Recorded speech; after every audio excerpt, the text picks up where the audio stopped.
सुरू करा. नाही येत आहे. लाईक सुरू झाले.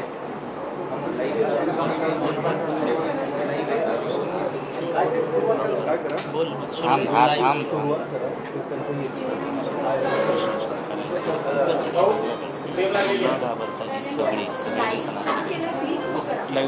सुरू करा. हे सगळं काय प्रकार होता, काय आयडिया, काय तुमची मतलब, काय सर्वप्रथम आपल्या सगळ्या पत्रकार मित्रांचं मी आभार मानतो. अगदी शॉर्ट नोटीसवर अगदी कमी वेळामध्ये तुम्ही सर्वांनी या प्रकरणाची सत्यता समजून घेण्यासाठी मी जे तुम्हाला साथ घातली, जी हाक दिली, त्याच्यासाठी तुम्ही अत्यंत कमी वेळेमध्ये या प्रकरणाची सत्यता समजून घेणं गरजेचं आहे. याला जे प्राधान्य दिलं त्यासाठी सगळ्या पत्रकारितेच्या क्षेत्रातल्या सगळ्या पत्रकार मित्रमैत्रिणींचा मी आभार मानतो.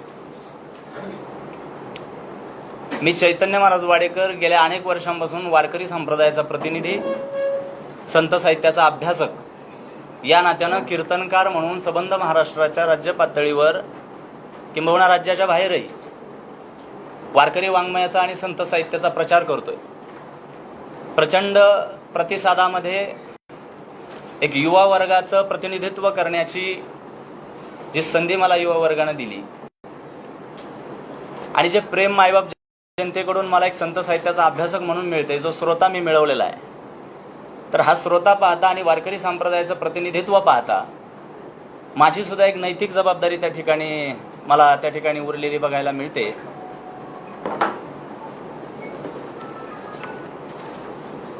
की कोणत्याही प्रकारची कृती माझ्या हातून होत असताना समाजातला एक सुज्ञ नागरिक, एका विशिष्ट घटकाचं आणि विशिष्ट क्षेत्राचं प्रतिनिधित्व करत असताना मी कोणत्याही गैर कृत्याचं समर्थन करू नये, अशा प्रकारची सुद्धा एक नैतिक जबाबदारी माझ्यावर येऊन पडते, याची मला पूर्ण कल्पना आहे. गेल्या काही वर्षातलं आणि गेल्या काही दिवसातलं महाराष्ट्रातलं सामाजिक वातावरण आपण सगळेजण जाणता आहात. रोजच नव्यानं वेगवेगळ्या क्षेत्रातल्या वेगवेगळ्या माध्यमातून सामान्य जनतेला त्रासदायक ठरणाऱ्या प्रस्थापित व्यवस्थेच्या ज्या काही भ्रष्टाचाराच्या आणि सामान्य जनतेला पिडणाऱ्या ज्या काही चुकीच्या भ्रष्टाचाराच्या गोष्टी रोजच समाजात वेगवेगळ्या स्तरातून बाहेर पडतात, या सगळ्या गोष्टी आणि बातम्या ऐकून आपलं मन उद्विग्न होतच असेल, अगदी तुमचं सुद्धा. आणि वारकरी संप्रदायाचं प्रतिनिधित्व करत असताना एक संत साहित्याचा अभ्यासक या नात्यानं जेव्हा मी युवा वर्गाला संबोधित करतोय, मार्गदर्शक या भूमिकेतून विचार मांडत असतो, तेव्हा माझ्यावर सुद्धा एक सामाजिक जबाबदारी येऊन पडते की मी सुद्धा समाजातल्या कोणत्या विशिष्ट घटकाला त्रास होत असेल, कुणी त्यांची मुस्कटदाबी करत असेल, प्रस्थापित व्यवस्थेच्या नावाखाली त्यांच्या आधाराने कुणी गळचेपी सामान्यांची करत असेल, तर माझ्यावर ती सुद्धा जबाबदारी की त्यालाही मी वाचा फोडली पाहिजे. परंतु असं करत असताना, या भूमिकेनं प्रामाणिकपणे काम करत असताना एका गोष्टीनं मी प्रचंड हादरून गेलेलो आहे की माझंच कुटुंब आज सुरक्षित नसेल, माझ्याच कुटुंबाच्या बाबतीत जर प्रशासनाच्या, शासनाच्या किंवा प्रस्थापित व्यवस्थेच्या या जर गंभीर चुका जर होत असतील आणि माझ्याच कुटुंबाला मी सुरक्षित ठेवू शकत नसेल, माझ्याच कुटुंबातल्या या गैरकारभाराच्या गोष्टी मी बाहेर काढू शकत नसेल, तर मी समाजाला काय खात्री देणार की मी त्यांच्या प्रश्नांना वाचा फोडू शकेल. आणि जेव्हा मी सुरक्षित नाही, माझं कुटुंब सुरक्षित नाही, तेव्हा मी ही शाश्वती नैतिकतेनं देऊ शकत नाही की सगळं काही व्यवस्थित आहे. तर आता मुद्द्यावर येतो. गेल्या 2-3 दिवसापासून समाज माध्यमांवर, प्रसार माध्यमांवर वेगवेगळ्या जे काही न्यूज पोर्टल असतील, टीव्ही चॅनल असतील, काही पेजेस असतील, सोशल मीडिया असेल वगैरे वगैरे, या सगळ्या माध्यमातून माझ्याविषयी अत्यंत चुकीच्या, अत्यंत स्क्रिप्टेड आणि अत्यंत बदनामीच्या हेतून ज्या काही मुद्देसूद हेतुपूर्वक चुकीच्या बातम्या पसरवल्या गेल्या त्या मी पाहिल्या आणि मला धक्का बसला. मी पाहिलं की मी माझं दिनचर्या सांभाळत असताना, मी माझं प्रामाणिकपणे रोजचं काम करत असताना जर अचानक अशी एखादी बातमी माझ्या कानावर येऊन पडतीये की मी कोणता गुन्हा केलाय आणि त्या गुन्ह्यात मला अटक वगैरे झालेली अशा ज्या बातम्या येत आहेत, गुंडांचा आधार वगैरे, वारकरी संप्रदायातल्या व्यक्तीला हे शोभतंय का वगैरे वगैरे. मला आता त्या बातम्यांचा परिपाठ तुमच्या समोर वाचायची गरज नाही. तुमच्यातलेच काही जणांनी ते दिल्याही असतील. तुम्ही तुमचं काम करताय. फक्त पत्रकारांनी त्याची खातरजमा करणं गरजेचं होतं, ती झाली नसेल तो भाग वेगळा. परंतु जो आक्षेप आपण एखाद्या व्यक्तीवर नोंदवतोय, जो गंभीर गुन्ह्याचा आरोप आपण एखाद्या व्यक्तीवर करतोय, तर मला असं वाटतं की आपल्या सगळ्यांची जबाबदारी की त्याच्या खोलाशी आपण गेलं पाहिजे, त्याच्या तळाशी गेलं पाहिजे, दोन्ही बाजू तपासून बघितल्या पाहिजे. जेव्हा माझ्यासारखा वारकरी संप्रदायाचं प्रतिनिधित्व करणारा, ज्या वारकरी संप्रदायाचं महाराष्ट्राच्या प्रबोधनाच्या चळवळीमध्ये फार मोठं योगदान आहे, अशा वारकरी संप्रदायाचं गेली 10-12 वर्ष झालं मी प्रतिनिधित्व करतोय, काम करतोय, असा व्यक्ती चुकीची काही घटना करतो किंवा त्याच्यावर गुन्हा दाखल होऊन त्याला अटक वगैरे केली आणि जेलमध्ये पाठवल्याच्या चुकीच्या बातम्या ज्या प्रसारित केल्या गेल्या, अशा बाबतीत आपल्या सगळ्यांची भूमिका ही पारदर्शी असली पाहिजे की दुसरी ही बाजू नाण्याची आपण तपासणं गरजेचं असतं आणि त्याच्या खोलाशी गेलं पाहिजे. आज समाजामध्ये प्रस्थापित व्यवस्था गळचेपी करत असताना, मुस्कटदाबी करत असताना, त्रास देत असताना आम्ही सर्रास पाहतोय. पण एक गोष्ट जी आज आपण सगळ्यांसमोर मांडण्यासाठी इथं जमलोय, त्या गोष्टीला मी आता हात घालतोय. गेल्या अनेक वर्षांपूर्वी माझ्या वडिलोपार्जित जमिनीचा एका व्यक्तीशी व्यवहार झाला. त्या व्यक्तीचं नाव आहे सचिन प्रकाश भन्साळी. त्याच्या वडिलांचं नाव आहे प्रकाश भन्साळी. आणि त्या व्यक्तीशी जो व्यवहार झाला जमिनीचा, तो होता 220 फुटांचा. आता 220 फुटांचा कायदेशीर व्यवहार झाल्यानंतर या सचिन प्रकाश भन्साळी नावाच्या बिल्डरनं 220 फुटांच्या ऐवजी 230 फुटांचा बेकायदेशीर ताबा आम्हाला धमकावून घेतला. आय रिपीट, 220 ऐवजी 230 फुटांचा ताबा या भन्साळी कुटुंबियांनी आम्हाला धमकावून घेतला. प्रसंगी त्यावेळेस हे बांधकाम करत असताना त्यांनी पोलीस यंत्रणेची सुद्धा मदत घेतली. हे मी जबाबदारीनं सांगतोय. आता पोलीस व्यवस्थेमध्ये किंवा पोलीस बंदोबस्तात अशी बांधकामं दुसऱ्याच्या वडिलोपार्जित जमिनीत होऊ शकत नाही, इतकं प्राथमिक ज्ञान कायद्याचं मला सुद्धा आहे. आणि तदनंतर मी पोलीस तक्रारी केल्या, ज्या मी करायला हव्यात. त्या पोलीस तक्रारी केल्यानंतर मला अपेक्षित होतं की माझ्या तक्रारींवर कारवाई व्हावी, जशी काल पटकन झाल्याचं दाखवलं जात आहे. पण कदाचित पोलीस यंत्रणा त्यावेळेस एवढी प्रामाणिक नसावी, अगदी काल झालेली दिसते. गेली अनेक वर्ष ज्या बेकायदेशीर कामाबद्दल, ज्या बेकायदेशीर बांधकामाबद्दल आणि ज्या अतिक्रमणाबद्दल आणि ज्या मुस्कटदाबी आणि धमकी प्रकरणावर मी तक्रारी सातत्यानं पोलीस स्टेशनला देतोय, त्याच्यावर कसलीही कारवाई पोलिसांनी न करावी. आणि काल यांच्या एका सूचनेवर पोलिसांनी आम्हा वाडेकर कुटुंबियांना बेकायदेशीरपणे चुकीच्या पद्धतीने अक्षरशः डांबून ठेवणं, या प्रकारावर माझं प्रश्नचिन्ह आहे की पोलीस प्रशासन नेमकं काम करतंय कोणासाठी.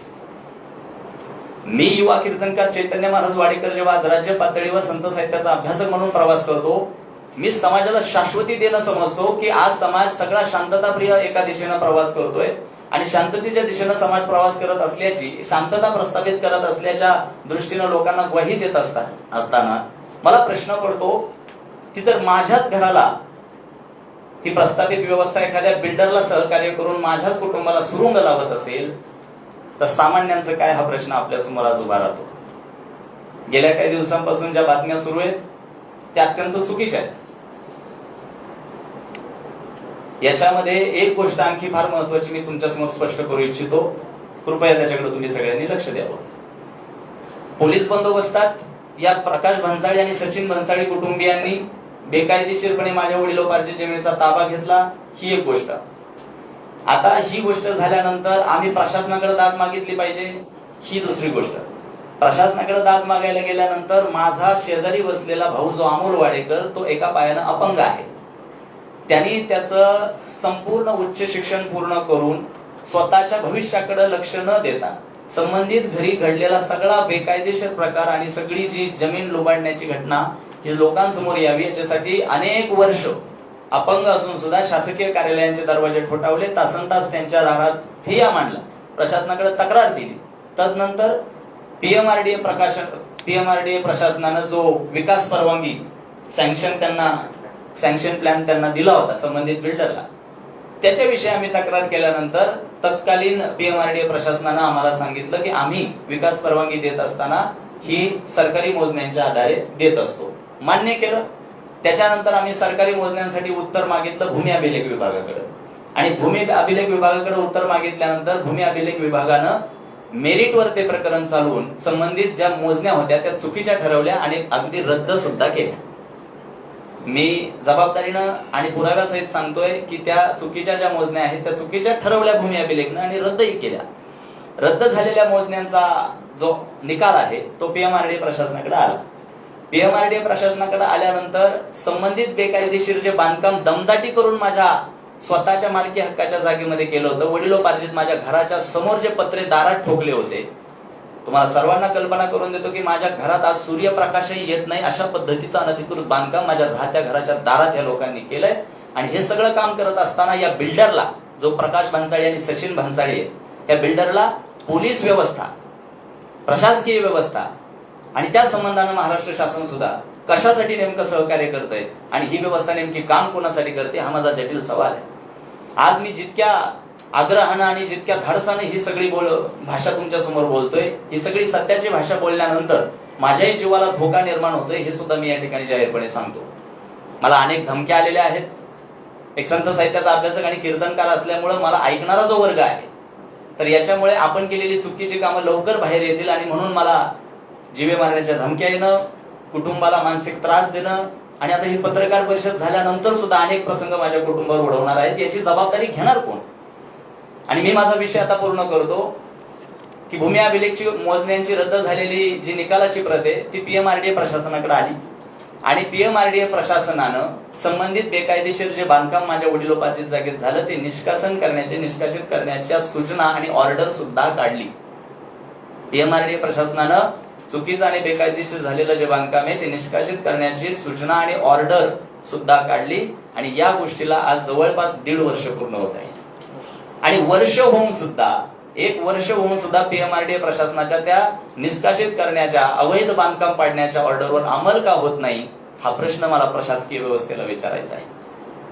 आज चुकीच्या मोजण्या ज्या झाल्या होत्या त्याही भूमी अभिलेख विभागानं रद्द केलेल्या आहेत. PMRDA प्रशासनाला ज्या काही पुराव्यांची गरज आहे तेही पुरावे त्यांच्या समोर आहेत. तत्कालीन PMRDAचे आयुक्त राहुल महिवाल या प्रचंड भ्रष्ट अधिकाऱ्यानं माझ्यासारख्या अनेक परिवारांना त्रास दिलेला आहे. मी जाणीवपूर्वक नाव घेतोय. आणि जेव्हा मी या प्रकरणाला वाचा फोडतोय तेव्हा महाराष्ट्रभरातून इतके फोन आणि इतके मेसेज, इतके सामान्य लोकांचे निरोप माझ्यापर्यंत आले की तुम्ही पुढे व्हा, या सगळ्या गोष्टी ज्या आमच्याही बाबतीत घडल्या त्या आम्ही घेऊन तुमच्या पाठीशी उभं राहतोय. तर तत्कालीन प्रशासकीय यंत्रणेत सक्रिय असणाऱ्या त्या PMRDAचे जे आयुक्त होते राहुल महिवाल यांनी जे संबंधित अवैध बांधकामचे बिल्डरनी दबाव तंत्र वापरून माझ्या वडिलोपार्जित जागेत केलं होतं ते निष्कासित करण्याची ऑर्डर काढली. आणि तदनंतर संबंधित बिल्डर जो सचिन भन्साळी नावाचा आहे तो समोर येऊन त्या आयुक्तांना एक फक्त साधा अर्ज लिहून देतोय समोर बसून आणि 1 तासात PMRDA आयुक्त स्वतःच निष्कासित काढल्याचे ऑर्डरचं पत्र रद्द करतात. याला मी समजायचं काय? आम्हाला ती ऑर्डर काढण्यासाठी 4 वर्ष लागतात आणि तेच पत्र रद्द करायला PMRDA आयुक्ताला अर्धा तासही लागत नाही. मग हे प्रशासन काम नेमकं करतंय कोणासाठी? मग नेमकं आम्ही सामान्यांनी, शेतकऱ्यांच्या पोरांनी जगायचं की नाही, हा तर शासनाने या ठिकाणी प्रश्नाचं उत्तर द्यावं. की आम्ही जगणंच सोडून द्यायचं का? गेल्या काही दिवसांमध्ये प्रसार माध्यमांवर सातत्यानं एक स्क्रिप्ट वाचली जाते की महाराजांना हे शोभतं का? अरे आमच्या कबळी बुक्का जरी असला, गळ्यात तुळशीची माळ जरी असली तरी त्या दुसऱ्या नाण्याची बाजू अशी की आम्ही एकीकडे तुकोबारांचे वारकरी जरी असलो तरी दुसरीकडे छत्रपती शिवरायांचे धारकरी सुद्धा आहे. की ज्या तुकोबारांच्या साहित्याचा आम्ही प्रचार आणि प्रसार करतोय, वाङ्मय प्रसारित करतोय किंवा अभ्यासक आहोत, ते वाङ्मय आम्हाला स्पष्ट असं सांगते की भले तरी देव काशीची लंगोटी, नाठाळाची माता हनुकाठी. की जर आपल्या कुटुंबावर, आपल्या न्यायिक हक्कांवर कोणी गदा आणत असेल, मुस्कटदाबी करत असेल, गळचेपी करत असेल आणि दबाव तंत्राचा वापर करून तुमचं आयुष्य कोणी उद्ध्वस्त करत असेल तर तुम्ही तुमच्या खांद्यावर असलेल्या भगव्या पताकेचा दांडकं वापरणं सुद्धा त्या ठिकाणी गरजेचं आहे, हे मी स्पष्ट सांगतो. हा जो सचिन भन्साळी आणि प्रकाश भन्साळी नावाचा बिल्डर परिवार आहे, या परिवारावर तालुक्यातल्या वेगवेगळ्या पोलीस स्टेशनवर गंभीर स्वरूपाचे गुन्हे दाखल आहेत. चोरीचा गुन्हा आहे, फसवणुकीचा गुन्हा आहे, बनावट कागदपत्रांचा गुन्हा आहे. वेगवेगळ्या पोलीस स्टेशनमध्ये गंभीर स्वरूपाचे गुन्हे दाखल या बिल्डर परिवारावर आहे. आणि अत्यंत गंभीर स्वरूपाची गोष्ट आता सांगतोय, सर्वेंद्रियांचं कान करून ऐका पत्रकार मित्रांनो. जेव्हा या प्रकरणाबद्दल महाराष्ट्रभरातल्या जनतेनं मला आवाहन केलं की महाराज सत्य मांडा, आणि जेव्हा ही पत्रकार परिषद घेण्यासाठी मी आज तुमच्या समोर बसतोय, माझ्या परिसरातील चाकण MIDC मधील अनेक शेतकरी परिवार मला येऊन भेटले, आणि त्यातला एक शेतकरी परिवार आज या ठिकाणी उपस्थित आहे, ज्यांचं नाव लोंढे आहे. समोर उभे राहिले, तुम्ही सगळ्यांच्या समोर न घाबरता उभं राहा. हा लोंढे परिवार चाकण MIDCच्या हद्दीतील वराळे गावचा आहे. आणि चाकण MIDCच्या हद्दीतील वराळे गावचा हा लोंढे परिवार मी जबाबदारीने बोलतोय, एका विशिष्ट वेगळ्या जातीचा असल्या कारणानं या भन्साळी कुटुंबियांनी प्रचंड दबाव तंत्र वापरून आज त्यांचं जगणं हराम केलंय, त्यांची जमीनही लुबाडलेली आहे. आणि सचिन भन्साळी आणि प्रकाश भन्साळी कुटुंबियावर या व्यक्तींनी केलेल्या लुबाडणी विरोधात आणि त्रासाबद्दल अॅट्रॉसिटी गुन्हा दाखल केलेला आहे.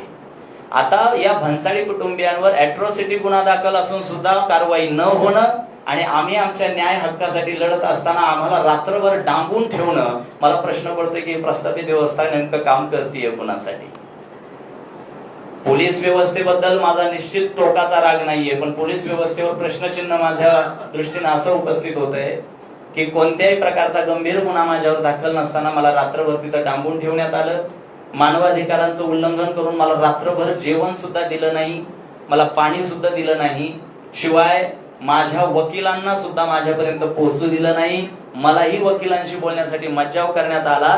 एका धनदांडग्या बिल्डरला, या भन्साळी कुटुंबाला वाचवण्यासाठी आज पुणे शहरातलं नवे महाराष्ट्रातलं संपूर्ण प्रशासन, PMRDA प्रशासन या भन्साळीच्या पाठीशी एक दैवत म्हणून उभं राहिलंय. सामान्यांच्या वतीनं माझा प्रश्न आहे की नेमकं आम्ही शेतकऱ्यांच्या पोरांनी जगायचं की नाही. येणाऱ्या काळामध्ये अनेक अशा गोष्टी असतील की ज्या गोष्टी समोर येतील, ज्या गोष्टींना वाचा फुटेल. अनेक गोष्टी आहेत. मला शासनाला, प्रशासनाला शेवटी हाच प्रश्न विचारायचा आहे आता की तुम्ही अगरवाल कुटुंबियांचं जे पुण्यामध्ये प्रकरण घडलं, आता बदलापूरला जे घडलं, अशा प्रकरणांमध्ये जो जनतेचा आवाज उभा राहिला, तुम्ही जनता रस्त्यावर उतरण्याची वाट बघत आहात का या प्रकरणामध्ये? या सुद्धा प्रकरणामध्ये तुम्हाला असं वाटतं का आम्ही रस्त्यावर उतरावं? कारवाई का होत नाही? सगळ्या प्रकरणाच्या खोलाशी प्रशासन का जात नाही? आज महसूल खात्याच्या ऑर्डर्स माझ्या बाजूने आहेत, कोर्टाचे सगळे निकाल माझ्या बाजूने आहेत, वडिलोपार्जित ही जमीन माझ्याच मालकीची आज आहे, याचे सगळे पुरावे कागदोपत्री माझ्या बाजूने असून सुद्धा इतकी मुस्कटदाबी, आणि त्या बिल्डरला वाचवण्यासाठी गेल्या 4 दिवसात माझ्या नावाची बदनामी करण्याच्या हेतूने एक जी स्क्रिप्ट सोशल मीडियावर वाचली जाते, याच्याबद्दल आवाज न उठवण्या इतके शंड आम्ही शेतकऱ्यांची पोरं नक्कीच नाही, हे या ठिकाणी मी धाडसानं सांगतो.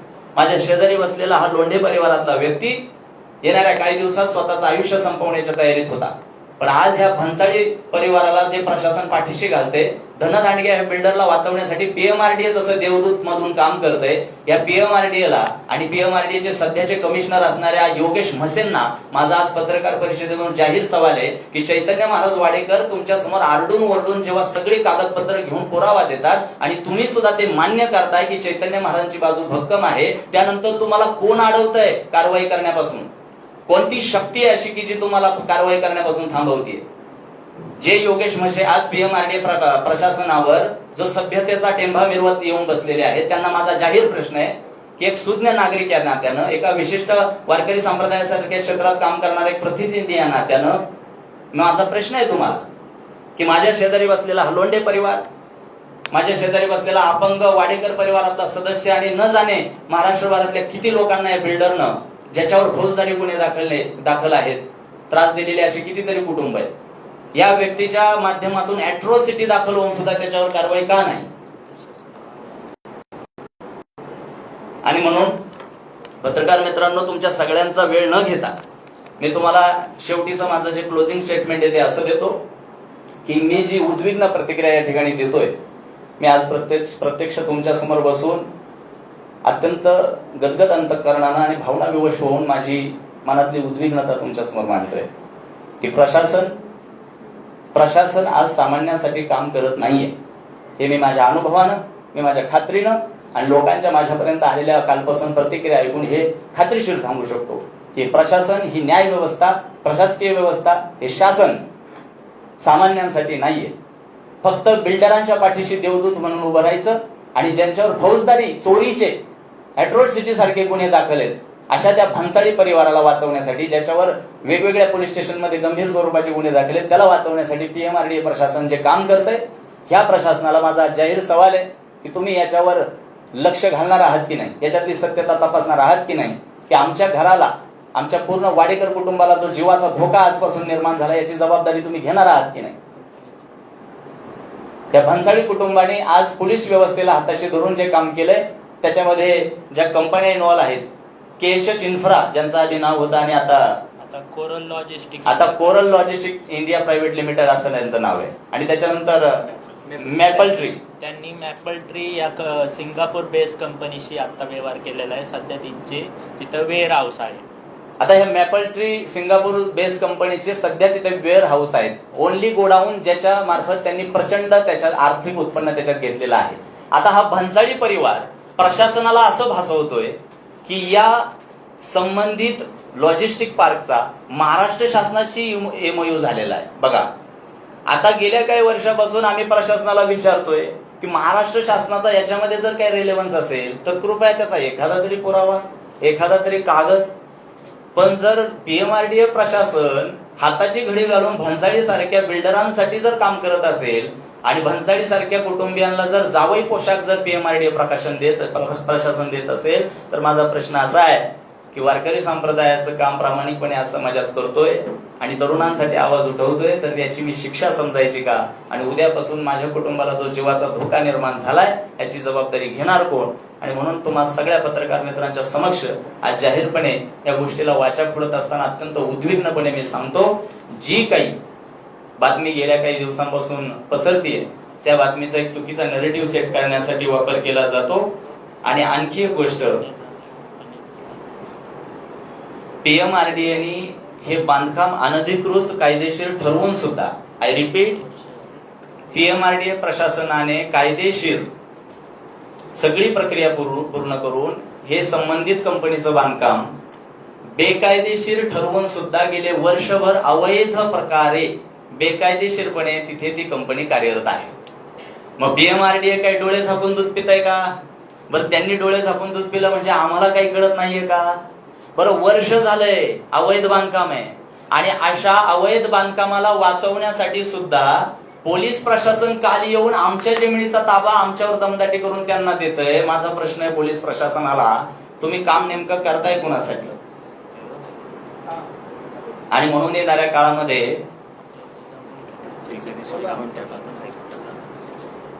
मी त्या गोष्टीकडे येणारच होतो. माझ्या अधिकृत वकील साहेबांनी मला आता एका गोष्टीची आठवण करून दिली, ती सुद्धा फार गंभीर आहे.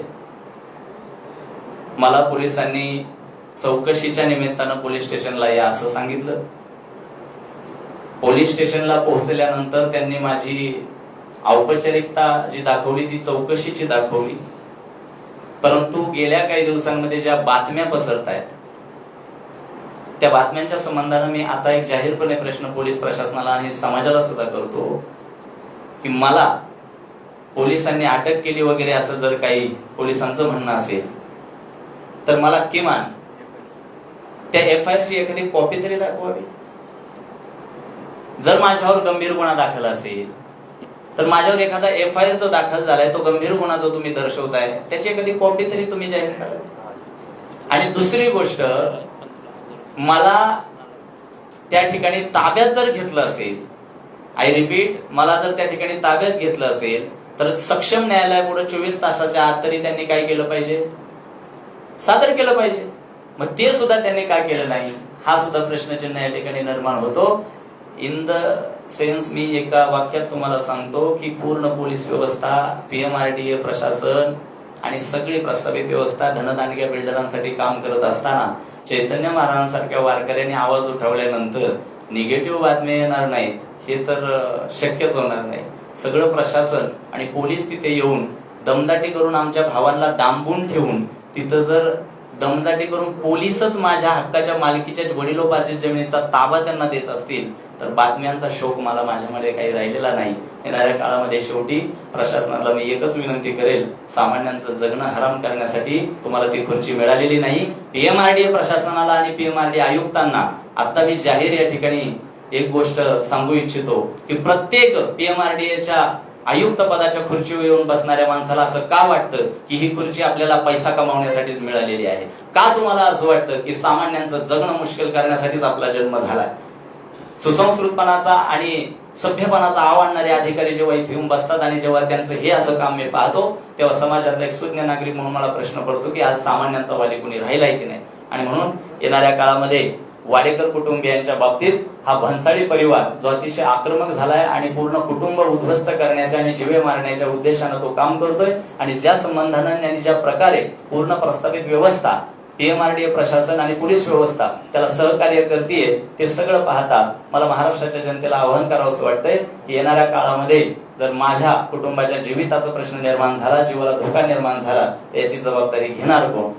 आणि म्हणून आता पत्रकार मित्रांना माझी जी भूमिका होती, माझं जे स्पष्टीकरण होतं, मी असं गृहीत धरतो की ते पुरेसं मिळालं असेल. आणि काही कायदेशीर टेक्निकल काही प्रश्न असतील तर माझे ऑफिशियल वकील जे या प्रकरणाला गेली बरेच वर्ष हाताळत आहेत, ऍडव्होकेट परदेशी, हे स्वतः आन्सर करतील. माझे प्रश्न मला विचारावेत, त्यांचे प्रश्न त्यांना विचारावेत. धन्यवाद.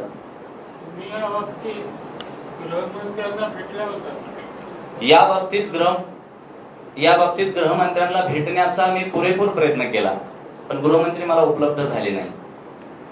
महसूल मंत्र्यांना मी या बाबतीत तक्रारी केल्या, महसूल मंत्र्यांनी मेरिट पाहून निकाल दिला जो की आमच्या बाजूने आहे. आपण मागाशी म्हणाला की आपल्याला धमक्या वगैरे मिळाल्या, हा घटनाक्रम कधीपासून आहे आणि आपण त्याच्यावर संपूर्ण घटनाक्रम 2016 पासून आहे, परंतु तुम्ही जो प्रश्न विचारला त्याची तीव्रता वाढली 2019 पासून पुढे. आपण कशा पोलिसात गेला होता? आम्ही 2019 पासून पोलिसात जातोय सातत्याने. काही कारवाई अजिबात नाही. सॉरी,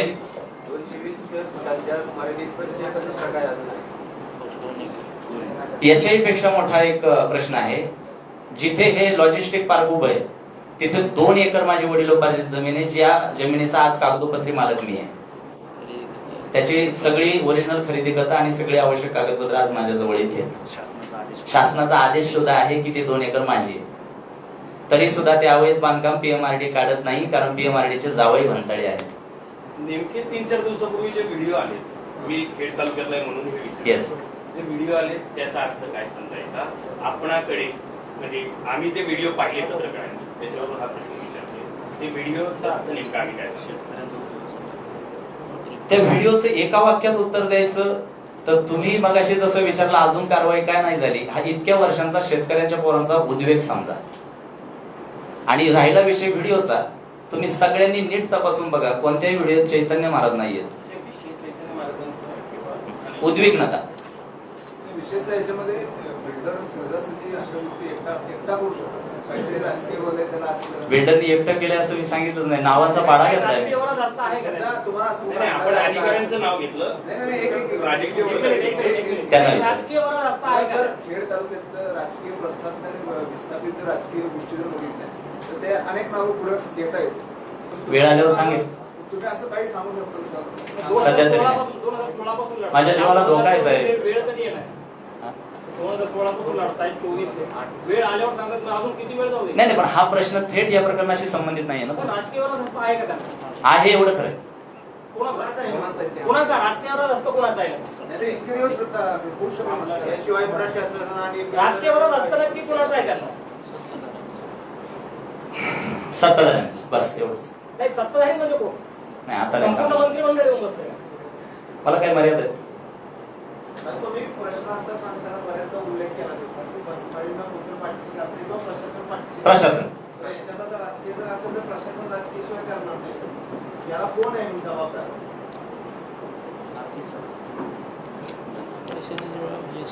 तुमच्या जीवाला धोका बोलत नाही. तुमच्या प्रश्नाचं उत्तर देतो. आर्थिक सत्ता.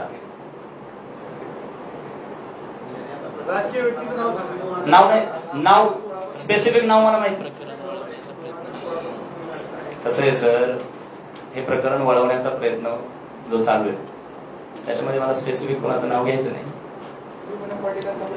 कुठल्या एका दंडानिकांचा विषय मला आहे, सपोर्ट आहे मला महाराष्ट्राच्या जनतेचा. That's why I am here. हा मोठा धनिक असल्यामुळं अनेक राजकारण्यांशी संबंध आहे. कुणाचं एकाचं कसं नाव घेतलंय? हा सचिन भन्साळी, प्रकाश भन्साळी जे कुटुंबीय आहेत ते मोठे धनिक असल्यामुळं, म्हणजे अगरवाल कुटुंबाशी तुलना होईल पोर्शे प्रकरणात. हो, तुलना अगरवाल प्रकरणाची जी झाली पोर्शे प्रकरणाची आहे ती तसंच धनिक असल्यामुळं आर्थिक सत्ता आहे, सपोर्ट आहे राजकीय. बस जिवंत राहिलो तर लढा द्यायचा.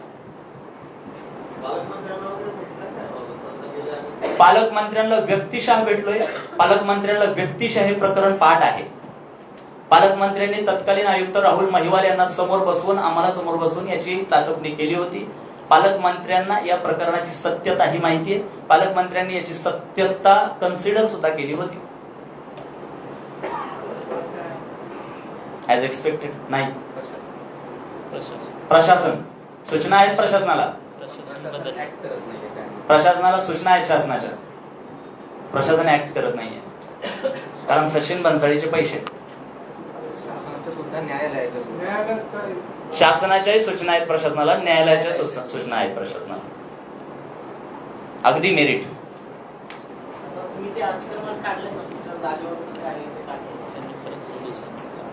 ते अतिक्रमण काढण्याची आमची इच्छा होती, परंतु पोलीस आणून आम्हाला डांबून ठेवून त्यांनी पुन्हा आमची वडिलोपार्जित जागा त्यांच्या ताब्यात दिली पोलिसांनी.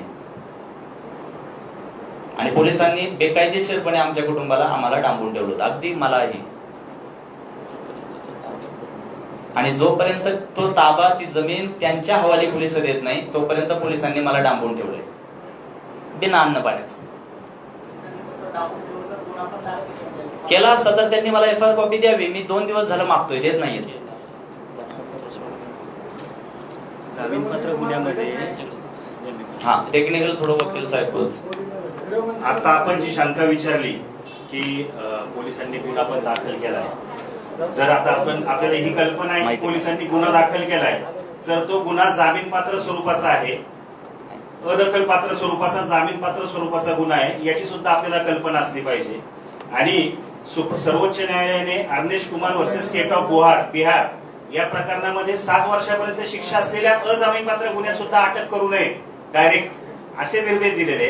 असं असताना एका किरकोळ जामीनपात्र गुन्ह्यामध्ये एक संत साहित्याचा अभ्यास करणाऱ्या माणसाला बेकायदेशीररित्या डांबून ठेवणं आणि 24 तास उलटूनही त्यांना न्यायालयात हजर न करणं आणि त्यानंतर जेव्हा ही बातमी पसरायला लागली त्यानंतर त्यांना पोलीस स्टेशन मधूनच सोडून देणं, ही बाब कुठल्याही कायदेशीर प्रक्रियेचं पालन करणारी नाही. यामध्ये पोलीस प्रशासनाला प्रत्यक्ष दोष देता येईल, परंतु यात हे पोलीस प्रशासनाने जे बेकायदेशीर कृत्य केले त्या अनुषंगाने पोलीस प्रशासनावर कुणाचा दबाव होता याचा पण या ठिकाणी शोध घेतला गेला पाहिजे. दुसरा प्रश्न आपण जो यांना मागाशी विचारला की राजकीय नेत्यांच्या अनुषंगाने, तसं हा बिल्डर्स मुळात धनदांडगा आणि मोठमोठे संबंध असल्यामुळे कुठल्या एका वैयक्तिक राजकीय पुढाऱ्याचं या ठिकाणी आम्हाला नाव घेण्याची आवश्यकता वाटत नाही. या ठिकाणी गरजेप्रमाणे या ठिकाणी तो सत्ताधारी पक्ष, गरज पडली तर विरोधी पक्ष, या अशा प्रकारच्या यंत्रणा तो वापरतो. तुम्ही आता उल्लेख केला की पालकमंत्र्यांचे सुद्धा जे अधिकारी ऐकत नाही, म्हणजे याचा अर्थ अजित पवारांचा शब्द म्हणजे पालकमंत्र्यांना वेगळ्या भाषेत बोललेलं होतं, त्यांना डावलं नाही, त्यांच्या आधीच दांगेवर बसवलं, म्हणजे हे सध्या चालू आहे. ही सत्यता आहे. नाही, मी हे सांगितलं पाहिजे, मला सांगणं गरजेचं आहे. त्यांनी सांगितलं ना, आता नाही तर कधी बोलणार. स्थानिक राजकारण्यांचं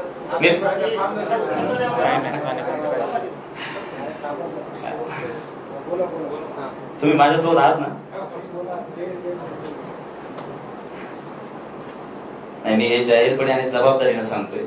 पालकमंत्री अजितदादा पवार यांना व्यक्तिशः हा विषय माहिती आहे. व्यक्तिशः 2 वेळा त्यांच्या समोर हा विषय गेलेला आहे आणि त्यांनी व्यक्तिशः सूचनाही प्रशासनाला दिलेल्या आहेत. प्रशासन सचिन भन्साळी कुटुंबियांच्या पैशाच्या जोरावर त्याच्यामध्ये मशगूल आहे. राहुल महिवाल यांनी प्रचंड भ्रष्टाचार केला, हे मी सबळ पुराव्यानिशी बोलतोय. भ्रष्टाचार केलाच आहे आणि आता सभ्यपणाचा जो एक बुरखा घालून जे आत्ताचे PMRD कमिशनर आलेत त्यांनी सुद्धा तीच वाढ धरलेली आहे. ना बाप ना बडा भैया सबसे बडा रुपया. आता तुम्ही कुठे कुठल्या कोर्टामध्ये मुंबईत कोर्ट तर संपली सगळी. इलिगल डिटेन्शनच्या अनुषंगाने हायकोर्टाचा हा, माझी जी न्यायिक भूमिका आहे इथून पुढची ती वकील साहेब सांगतील. या ठिकाणी ज्या घटनेच्या अनुषंगाने या बातम्या प्रसिद्ध झाल्या, जे इलिगल डिटेन्शन झाले कायदेशीर प्रक्रिया पायदळी तोडून, त्या अनुषंगाने आपल्या मानवाधिकारांचं रक्षण करण्यासाठी भारतीय राज्यघटनेने मान्य मुंबई उच्च न्यायालय आणि सर्वोच्च न्यायालयात जे अधिकार दिले, त्या अनुषंगाने आम्ही आमची जी इलिगल अरेस्ट झाली चैतन्य महाराजांची, इलिगल डिटेन्शन झाले, त्या अनुषंगाने आम्ही मान्य मुंबई उच्च न्यायालयात याचिका दाखल करण्याची प्रक्रिया सुरू केलेली आहे.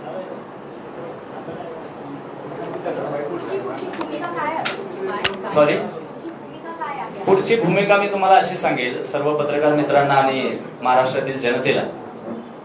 गेल्या काही दिवसापासून अनेक प्रसार माध्यमांवर माझ्याविषयी ज्या चुकीच्या बातम्या पसरत आहेत त्याचं स्पष्टीकरण देण्यासाठी मी इथे बसलेलो नाहीये. माझ्या कामातली विश्वासार्हता लोकांना सांगू शकते की मी चुकीचं काम करू शकत नाही.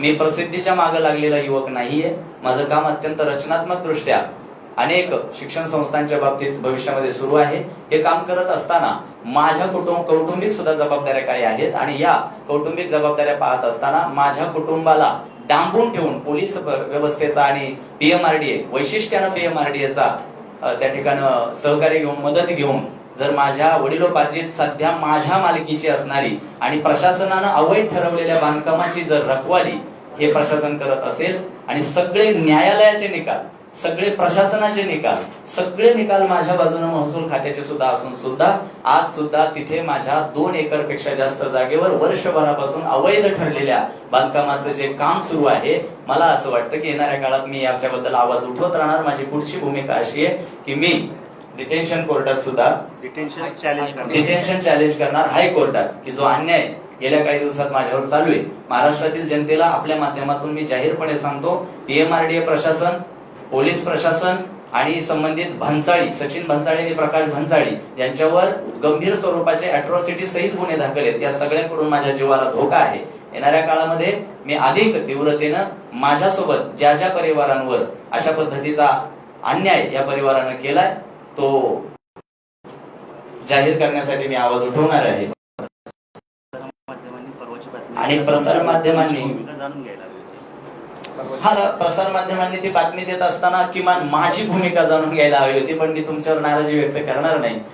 पत्रकारिता हा लोकशाहीचा तिसराच आहे ना, बस चौथा खांब आहे.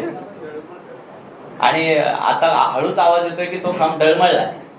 पण माझी विनंती आहे की आपण सगळ्यांनी तो डळमळू नये असं काम केलं पाहिजे. माझ्या जागी दुसरं कोणी असता तर सगळ्यात जास्त आगपाखड तुमच्यावरच केली, तुमच्यावर मीच पत्रकारांवर केली असती. पण मी स्वतः ग्रॅज्युएट आहे, मी उच्च शिक्षित आहे. मी संत साहित्याचा अभ्यास करत असताना अजूनही पुढे अनेक गोष्टी माझ्या आयुष्यामध्ये करतोय. हे सगळं करत असताना जाहीरपणे पत्रकारांना विनंती करतो, बाबांनो, चांगलं काम करणारी माणसं समाजात फार कमी आहेत. त्याच्यामुळे कोणती बातमी देताना दोन्ही बाजू तपासून बघत जा.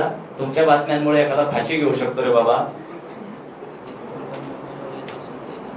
आणि शेवटी तुमच्यापैकी कोणालाही माझ्या बोलण्यातली सत्यता तपासायची असेल, कोणताही निर्णय न्यायालयाचा, शासनाचा, प्रशासनाचा तपासायचा असेल, सगळी कागदपत्र माझे वकील साहेब तुम्हाला दाखवतील. विनंती करतो, तुम्ही सगळ्या पत्रकारिता करणाऱ्या प्रतिनिधींनी माझा आवाज जनतेपर्यंत पोहोचवावा. आणि येणाऱ्या काळामध्ये या धनदांडग्या बिल्डरला वाचवण्यासाठी जे पीएमआरडीए काम करतंय, सगळे पुरावे मी समोर ठेवतोय. या पीएमआरडीए प्रशासनापासून आणि या बिल्डर कुटुंबियांपासून आमचा बचाव करायचा आहे. महाराष्ट्रातला प्रत्येक सामान्य कुटुंबाचा आवाज तुम्ही आहात, म्हणून तुमच्याकडून ही अपेक्षा आहे. येणाऱ्या काळामध्ये जर मला न्याय मिळाला नाही आणि जर माझ्या जीवितास धोका कायम जिवंत राहिला तर महाराष्ट्रातल्या जनतेला मी सोबत घेऊन याच्याबद्दल तीव्र आंदोलन छेडण्यास तयार आहे. याची शासनानं आणि प्रशासनानं दखल घ्यावी. धन्यवाद. पोलीस संरक्षण मागितलंय? पोलीस संरक्षण मी काही वेळा मागितलं, तक्रारी सुद्धा केल्या, पण पोलीस संरक्षण मिळाले त्यांना माझी जमीन मिळवून देण्यासाठी. आणि आजही माझ्या घरासमोर पोलीस उभे आहेत ती जमीन त्यांना देण्यासाठी. कोणत्याही प्रकारचा नैतिक अधिकार, कायदेशीर अधिकार नसताना. त्यांच्याकडून चेकने काही पैसे घेतले पोलीस स्टेशनमध्ये? नाही, तो पूर्णपणे वेगळा व्यवहार होता. तो पूर्णपणे वेगळा व्यवहार होता. भन्साळी कुटुंबियांनी आमच्या अनेक भावकी वगैरे आमच्या कुटुंबाशी अनेक वेगवेगळे व्यवहार केले होते. तो वेगळा विषय संपलेला आहे. स्थानिक सरपंच, आमदार, खासदार कोण तुमच्या बाजूने? लोकप्रतिनिधींचा मला सहवास आहे, मदतही होतीये, या विषयात काही संबंध पण ह्या विषयात त्यांचा स्थानिक लोकप्रतिनिधींचा कोणाचाच संबंध नाही आणि परिणामही नाही. बाहेरचे लोकप्रतिनिधी म्हणून बाहेरचे लोकप्रतिनिधी सुद्धा मदत करत नाहीये, थेट नाही. या भन्साळी कुटुंबाच्या मागून कोण याचा करता करिता आहे काय? पंचायत. सचिन भन्साळीच्या मागे करता करविता त्याचा बाप प्रकाश भन्साळी. वर्ष प्रकरणाला आधार तुमची वाढती लोकप्रियता पाहता याच्या मागे आणखी कोणी असू शकतो का असं? मॅडम धन्यवाद, तुम्ही महत्वाच्या विषयाला हात घातला. लोकप्रियता हा जो शब्द आहे, गेल्या 2 दिवसापासून संबंध राज्यभरातून मला माझ्यावर प्रेम करणाऱ्या माझ्या श्रोत्यांचा, तरुण वर्गाचा जो काही निरोप येतोय, फोन मेसेज येत आहेत की महाराज संत साहित्याचे विचार मांडत असताना तुमची लोकप्रियता वाढत चालल्यामुळे कदाचित तुम्हाला धोका असेल. मॅडम, तुम्ही विचारलेल्या प्रश्नाचं समाधान करत असताना मी जबाबदारीनं सांगतो, मी लोकप्रिय मुळात नाही. लोकप्रिय व्हायचीही मला गरज नाही किंवा होण्याची इच्छाही नाही. भविष्यात लोकप्रिय होण्यासाठी माझी धडपडही नसणार आहे. मी प्रसिद्ध होण्यासाठी माझं मुळीच काम नाहीये. मी गेल्या 10 वर्षांपासून संत साहित्याचा अभ्यास करून प्रामाणिकपणे ते विचार मांडण्याचं काम करतोय. लोकप्रियता जर दिसत असेल तर ते लोकांचं प्रेम आहे, जे विचार लोक स्वीकारतायत. आणि प्रसिद्ध महाराज प्रसिद्ध असल्यामुळे चुकीचं काम करतात, ही जी बातमी तुमच्यापैकी कोणी दिली आहे ना, त्यांनी एकदा कागदपत्र तपासावीत. कागदपत्र तपासल्यावर प्रसिद्ध व्यक्तीचं सुद्धा ऐकत नाही तर सामान्यांचं काय, हा प्रश्न तुम्हाला नक्की पडेल. आणि तुमच्या प्रश्नाचं उत्तर, लोकप्रिय असल्यामुळे जर कोणी करत असेल, मला माहिती नाही, तसं काही दिसून आलं नाही, पण जे काही करतायत त्यांना शुभेच्छा. कोणी लोकप्रतिनिधी यामध्ये इन्व्हॉल्व आहे म्हणजे मूळ मुद्द्यावर यावर नाही तसं वाटत. असं नाही वाटत? मदत करतायत, मदत करत असतील आपण. तुमचा कुणावरही आरोप नाही. राजकीय लोकांवर आरोप. राजकीय लोकांवर आरोप नाहीये माझा. त्यांचा पैसा आणि त्याच पैशाच्या संबंधानं प्रशासन, PMRDA प्रशासन. भन्साळींना राजकीय कोणी मदत करत? मला अंदाज आहे करतोय, पण मला माहित नाही. कोण? मला वाटतंय असतील, मला माहित नाही कोण. मी उद्या मेसेज करतो, कळवून तुम्हाला. अतिक्रमण काढणं हे प्रशासनाचं काम आहे. तुम्ही कायदा हातात घ्या. शेतकऱ्यांची उद्विग्नता, 4 वर्ष झालं. अतिक्रमण काढणं प्रशासनाचं काम आहे, तुमचं बरोबर आहे. त्यांना विचार कमीत कमी किती वेळात काढलं पाहिजे आदेश निघाल्यावर? कमीत कमी प्लीज आन्सर मी. 1.5 वर्ष झाले. 4 वर्ष झाले सर, तरी म्हणताय पाडू नका. ते कागदोपत्री आदेश आहेत. सगळे आदेश तुम्हाला, सगळे कागदपत्र तुम्हाला प्रत्येकाला एक सेट मिळेल एवढे झेरॉक्स काढून आणले. न्यायालयाचे आदेश, महसूल खात्याचे आदेश, शासनाचे आदेश. म्हणजे बातमी आज आणि उद्याच येऊ द्या, वाचता वाचता 4 दिवस लागते बातमी जाईल. PMRDA प्रशासन बिल्डरसाठी काम करतंय, याची पूर्ण कल्पना या प्रकरणाची पालकमंत्र्यांना सुद्धा आहे. आणि सध्याचे आयुक्त PMRDAचे डॉक्टर योगेश म्हसे यांना सुद्धा कल्पना आहे की ते बांधकाम अवैध आहे. पूर्ण कल्पना आहे, त्यांनी ते मान्य केलंय. पालकमंत्री काही स्थानिक आमदारांशी बोलले नाही का? अजिबात नाही, स्थानिक आमदार मदत करतात. त्याच्याकडे गेलो नाही मी. तसा रिलेव्हन्स नाही या प्रकरणाचं काही. आणि राजकारण्यांविषयी माझी मतं विचारू नका, तसं वळणही देऊ नका. आणि तसं वळण नाही देऊ नका. तुमचा केविलवाना प्रयत्न दिसतोय, पण प्लीज मला तरी सोडा त्या बाबतीत. इलेक्शन जवळ आले, मला चांगलं काम करतोय, करू द्या. आणि मी ह्याच्यातला नाहीयेच आहे मुळातच. हे सगळं जे चाललंय याच्यातलं मी नाहीये. माझं काम तुम्ही पहा, हे प्रसिद्ध होणं, प्रसिद्ध होऊन लोकांना दमदाटी करणं. आम्ही तुकोबारायांचे छावेत, पट्टे ढाळून आम्ही जगी विष्णुदास, तुकोबारायांचा अभंग आहे. आमच्या खांद्यावर पताका आहे, निश्चितच आहे. पण जर कोणी नाठाळ चुकीची कामं करत असेल आणि कुटुंब उद्ध्वस्त करत असेल तर त्या पताकेच्या खाली दांड सुद्धा आहे, हे त्यांनी लक्षात ठेवावं. तुमच्या बाजूने वारकरी महामंडळाचं कोण बोलत नाही? वारकरी महामंडळ नाही, वारकरी संप्रदाय. हे वारकरी महामंडळ वगैरे काही संघटना आहेत, मी ऐकल्या. वारकरी संप्रदायाचा पूर्ण पाठिंबा आहे. कारण ज्या पद्धतीचं काम गेल्या काही वर्षातलं माझं आहे, माझ्या कीर्तन आणि व्याख्यानातला, विचारातला स्पष्ट भक्तीपणा समाज पाहतोय. गेल्या 2 दिवसांमध्ये आज निम्म्या महाराष्ट्रातला समाज पुण्यात यायला निघाला होता. पण सध्याच्या पुण्यातल्या पोलीस यंत्रणेनं आणि कायदा सुव्यवस्था निर्माण होऊ नये म्हणून काल रात्रीपासून सर्वांना मी सांगतो, येऊ नका. अन्यथा मला प्रचंड जनतेचा पाठिंबा आहे. आणि तुमच्यापैकी सर्वांनी प्रसार माध्यमांवर बातम्या ज्या आहेत त्या बातम्याच्या खालच्या किमान लोकांच्या कमेंट तरी वाचत झाले बाबांनो. म्हणजे आता वैयक्तिक मी मित्र म्हणून पत्रकारांना सांगतोय, तुम्ही ज्या बातम्या देताना जरा संध्याकाळी झोपताना कमेंट तरी वाचाले, मग कळलं आपण बातम्या कोणत्या द्याव्या. माझ्याबद्दल जेवढ्या बातम्या सगळीकडे आहेत ना, मी तपासून बोलतोय, अंदाजे बोलत नाही. कमेंट तरी वाचा ना. जनमत काहीच तुम्हाला महत्वाचं वाटत नाही का? लोकांचं म्हणणं काय हे तुम्हाला महत्वाचंच वाटत नाही का? आपलं घोडं थांबत, मी पर्सनली कोणाला टार्गेट करत नाहीये. मुळात विषय असा आहे की पोलिसांच्या DCR मध्ये दिलेलं होतं की सर्व आरोपी अटकेल. मग बाकी ताब्यात जाणारच ना. कसं दिसेल? FIR त्यावेळी तुमच्याकडून जर explanation FIR कुठे? कोर्टात का नाही हजर? जो रिपोर्ट येत बरोबर असतो आहे. त्यामध्ये ज्यावेळी तुम्ही म्हणले ना डांबून ठेवलं होतं त्या बातम्या आल्या त्यावेळी तुमचं एक्सप्लेनेशन जर आलं असतं तर ते थांबले असते. बरोबर आहे ना? आता बरोबर आहे. विषय काय आहे की तुम्ही पत्रकारांवर ब्लेम करायला लागले असं वाटतं. बरोबर आहे. एक्सप्लेनेशन आलं पाहिजे ना, मग तुम्ही द्यायला पाहिजे. माझं आलं पाहिजे ना, आलं पाहिजे ना. मला डांबून ठेवलंय तुम्ही ना बोलल्यानंतर तुमच्या येतील ना. सर, मला डांबून ठेवलंय, कसं देणार एक्सप्लेनेशन?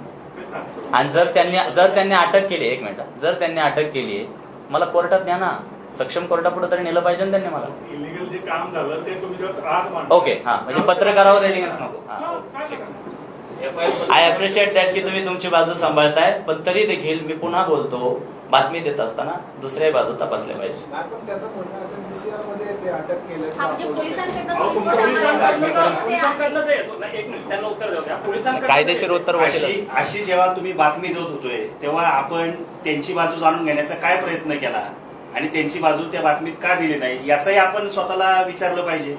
हा प्रश्न विचारताना आज तिसरा दिवस आहे, किती आपण प्रश्न विचारला, किती जणांनी संपर्क केला त्यांच्याशी नाही, नाही. त्यांची बाजू जाणून घ्यायला. माझ्याशी संपर्क होऊ शकला नसेल तुमचा, माझ्या कुटुंबियांशी तरी करा ना.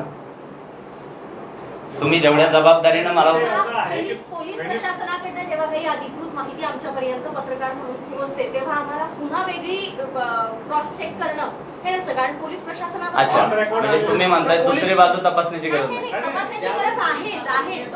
हा. त्यावेळेस अशी आम्हाला सगळं हा. बरं, ठीक आहे, चला. तुमचा विषय एवढाच आहे की आम्ही जे काम केलंय ते पत्रकारितेला धरून केलंय. पोलिसांच्या माहितीनुसार केलं. हा, आणि पोलिसांनी चुकीचं काम केलंय की मला सक्षम न्यायालयासमोरही नेलं तुम्ही नाही. म्हणताय. हो, पुरावेत माझ्याकडे. जोपर्यंत आपण मांडत नाही तोपर्यंत आम्हाला कळणारच कळणार कसं? हा. I agreed. आज तुम्ही मांडली आज गेली आज त्या बातम्या जातील. नाही, जायची आहे, पाहतो ना काम तुमचं. लाईव्ह चालायचं. आणि तुम्ही माझ्यासाठी आहेत ना, पत्रकारितेचा चौथा खांब मजबूत ठेवण्यासाठी चैतन्य महाराज सुद्धा उभे आहेत. आणि आपलं नाणं खणखणीत आहे. आणि जर कोणता बिल्डर धनदांडगा आहे आणि PMRDA त्याच्या पाठीशी आहे म्हणून शेतकऱ्यांच्या पोरांनी गप्प बसायचं, एवढे लेचे पेचे आम्ही नाही आणि तुम्ही पण नाही. लोकशाहीचा चौथा खांब डळमळायला लागला, ही जी कुजबुज होतीये तो अजून डळमळलेला तरी नाहीये. अजूनही आपल्या सर्वांना भक्कमपणे न्यायिक भूमिका जिवंत ठेवायची आहे. प्रस्थापितांची मुक्तेदारी आपण सहन करायची नाही. आणि आता हे जे एकच स्क्रिप्ट 2 दिवस वाचली जात होती काही विशिष्ट वर्गाकडून, तुम्ही सोडून, महाराजांना हे शोभतं का, महाराजांना हे शोभतं का, आता काही घर द्यायचं त्यांच्या ताब्यात, महाराज आहे म्हणून. महाराज म्हणजे भविष्य सांगणारा महाराज नाहीये मी, तुकोबारायांचा वारसदार आहे मी. जगद्गुरु तुकोबारायांची साक्षात्कार भूमी असणाऱ्या आणि कर्मभूमी असणाऱ्या भामचंद्र डोंगर जिथे ते गाव आहे माझं, देऊची पंचक्रोशी आहे. आणि ती माती मला कधी खोटं बोलण्याची नैतिक परवानगी देणार नाही. माझ्याकडे सबळ पुरावे. मी जेवढा आज पोपटासारखा तुमच्या समोर बोलतोय आणि जेवढे लिगन्स आणि जेवढे आरोप लावतोय त्या बिल्डरवर, शासनाचे आदेश आहेत माझ्याकडे, प्रशासनाचे आदेश आहेत, न्यायालयाचे आदेश आहेत, सूचना आहेत सगळ्यांच्या. गेले 1.5 वर्षापूर्वी जे निष्कासित बांधकाम अवैध ठरवले, निष्कासित करण्याची ऑर्डर आहे ती आहे माझ्याकडे. मग केवळ पैशाच्या जोरावर PMRDA काम करतंय, तर आम्ही सामान्य शेतकऱ्यांच्या पोरांनी नेमकं जायचं कुणाकडे? येणाऱ्या काळात न्याय मिळाला नाही तर शासनाला आणि प्रशासनाला मी आज नाईलाजाने या भूमिकेतून उत्तर देतोय की मला महाराष्ट्रातील तमाम युवक वर्गाला सोबत घेऊन तीव्र आंदोलन करावं लागेल. आणि माझ्या जीवाला धोका जो निर्माण झाला या सगळ्यांपासून याची जबाबदारी घेणार कोण हा प्रश्न आहे.